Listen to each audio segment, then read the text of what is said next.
1899년 9월 18일 인천역에서 노량진까지 경인선을 따라서 증기기관차가 견인하는 열차가 달리기 시작했습니다. 이후 열차는 육중한 증기기관차가 끄는 열차에서 니가타 디젤 동차를 거쳐 그리고 지금의 통근형 전동차로까지 진화했고, 선로 또한 단선에서 65년도에는 복선, 그리고 20세기 후반에는 복복선이 되어 선로 용량이 증가했습니다. 어쨌든 그로부터 121년이 지난 2020년 현재도 경인선은 열심히 달리고 있습니다. 하지만 거의 변하지 않은 것이 있다면 소요시간일 것입니다.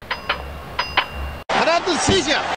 첫 번째로 이 시각표는 1899년 9월 16일 독립신문에 게재된 경인선 시간표입니다. 화륜거 왕래 시간을 표로 정리해보면 다음과 같습니다. 하루 2번, 오전 7시, 오후 1시, 노량진에서 내려오는 거는 오전 9시, 오후 3시에 있고 1시간 40분 소요됩니다. 이전까지 하루 만에 가기도 힘들었던 서울에서 인천간이 100분대로 좁혀진 것입니다. 작잠 이상의 경인철도가라는 노래가 있습니다. 일본 철도 창가의 경인선 버전인데 서울부터 인천까지 총 6개 절로 이루어진 이 노래의 마지막 6절은 이렇습니다. 원산을 우그려 가깝게 하고 금산을 뻗치어 멀게 하면서 우렁찬 기적을 울리는 철망 언뜻 제물보다 달았도다. 철도가 국토를 구부려서 가깝게 한다. 즉 국토의 시간거리를 혁신적으로 좁혀나갔다는 것입니다. 믿을 수 없는 속도로 땅을 좁혀서 교류하지 않던 곳과도 사람과 물자가 오갈 수 있게 된 것이죠. 일대 혁명이라 아니 말할 수 없겠습니다. 두 번째로 이 시각표는 1941년 조선철도 시각표입니다. 인천에서 서울을 오가는 열차는 왕복 36회까지 늘어났습니다. 전 열차가 보통 열차로 운영되는데 소요시간은 60에서 65분으로 줄었습니다. 인천에서 나가는 첫 차는 5시 50분, 경성에서 들어오는 막차는 밤 11시 반으로 인천에 도착하면 12시 반입니다. 배차 간격만 제외하면 거의 지금과 다름없는 소요시간을 보여주고 있습니다. 일본 제국의 숨이 이미 깔딱깔딱하던 1944년에는 왕복 18회로 줄고 소요시간도 다소 증가한 70분대가 되었습니다. 오글놀이라는 철도 정보 사이트에서 얻은 1974년 전철 개통 당시의 시간표를 보시면 인천에서 서울 간이 56분이 걸립니다. 정차역도 동인천, 제물포, 주안, 동암, 부평, 송내, 부천, 역곡, 오류동, 개봉, 구로, 영등포, 대방, 노량, 용산, 남영뿐입니다. 서울과 인천이 완전히 연담되기 전이라 정차역이 적었습니다. 그러면 이제 2020년으로 점프해 보겠습니다. 통근형 전동차의 완행은 65분 걸립니다. 동인천에서 용산까지만 운행하는 급행도 47분이 걸립니다. 환승을 통해서 인천에서 서울역까지 간다면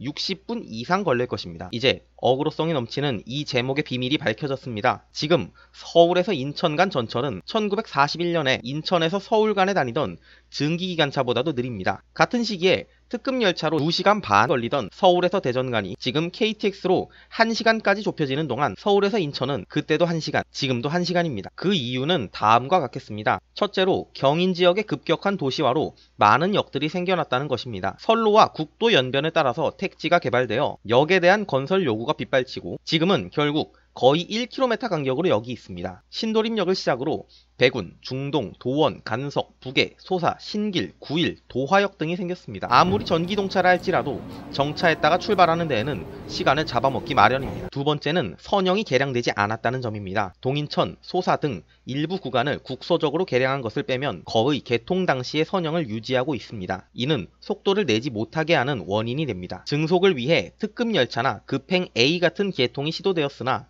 이는 소요시간을 겨우 몇 분 줄일 뿐이었습니다. 대통령의 공약으로 급히 편성된 특급 열차는 선행하는 급행을 따라잡지도 못한 채 기존 급행 정차역의 배차 간격만 늘리는 전시행정이 되고 말았습니다. 한편 2022년 착공 예정인 수도권 광역급행철도 B노선은 인천에서 서울까지 27분을 천명하고 있습니다. 시대의 변화에 따라서 그 인천이 인천 원도심이 아닌 송도 신도시긴 합니다만 어쨌든 인천과 서울 사이의 공간을 120년 만에 혁신적으로 줄일 GTX-B가 어떤 영향을 몰고 올지는 지켜봐야겠습니다. 요즘 철도와 같은 공공인프라가 실제 필요성보다는 토지와 주택의 가치를 높이는 도구로서 유치되고 또 건설되는 경향은 있지만 그렇다고 해도 서울과 인천은 너무 오랜 기간 동안 가까워지지 않았던 사이라서 충분히 실효도 있지 않나 싶습니다. 이상 마치겠습니다.